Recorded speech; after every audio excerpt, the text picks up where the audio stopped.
酷酷雷嘎！这支影片是我的3年级最后一周记录，我会非常简略的介绍我的学校还有我的生活，有其他的问题都可以在留言地方告诉我哟。我们学校在高雄，原本是女校五专，后来开放男生入学，再增设了大学部，现在一样总共要念5年，学历就是等于高中3年加大学2年，一班约50个人，男女比例1:9。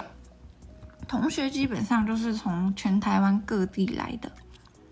五专部总共有英法德西日5个科系，我念的是法文科。我们称专1到专3为低年级，生活基本上跟一般高中一样，早上要打扫，中午午休，4点或5点放学。教官很凶，不穿白袜制服黑皮鞋就会被骂。不过具体也不知道登记学号后会发生什么事情，我是没什么事情。我都会在早自习的时候假装去上厕所，其实是偷偷跑去买早餐。文藻1到3年级都是双主修，我是法文科，但是我的英文课的学分是跟法文课一样多的，4、5年级之后才有必修的差别。英文课是程度分班，全英文上课，但是期中期末考的考卷会是同一份，所以老师也不会因为说学生的程度比较好就随便教。考试多寡是依照老师的习惯，基本上都没有在小考，但是我们的报告超级多，每一科都是，而且都很奇怪，几乎每个老师都会提出很多很莫名的报告要求，要拍影片、上台演戏，法文课写诗，历史课唱歌，化学课还要组队户外教学，真的很多都超怪。我们跟一般高中直升一样，有地理、历史、公民、国文、数学、物理、化学之类的。最大的差别是通识只要上1-2个学期，不用上3年。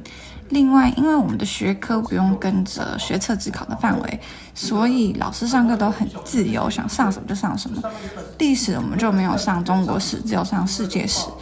然后公民课就是辩论一些同性婚姻啊，一些时事之类的。学校因为有大学部，人很多的关系，校内都会有学餐，中午就很多摊贩，所以食物的选择算是很多。跟一般高中比的话，为了避开人潮，我都会在11点下课就先去点好午餐，12点再去拿。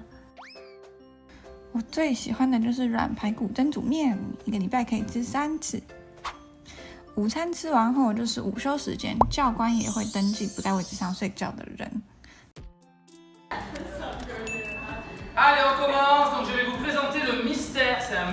这堂是法文绘画，这是我最喜欢的课，老师是一个法国的马赛人，叫尼古拉。上课就是那种主题式的，考试也很有趣，我们就会唱法文歌啊，或是跟大家用法文介绍自己的房间之类的，主要就是让我们有机会讲法文这样。虽然我是念法文科的，可是基本上想学英文都是可以选到课的。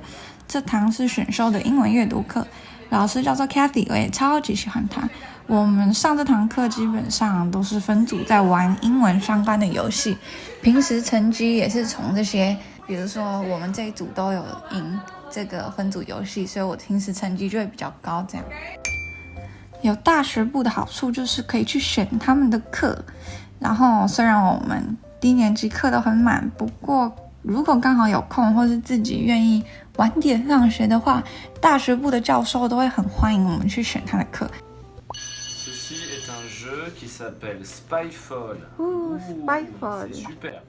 文藻每个科系都会办一些像课后辅导的东西，因为口说是很难在平常很多人一起上课的时候提升嘛，所以课后人数少就可以讲话机会比较多。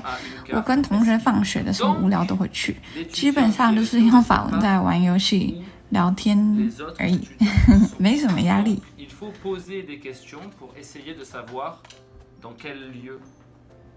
Ah oui, d'accord. C'est ça? C'est tout. Somebody this one. That's too bad. I'm not supposed to do that. Merci.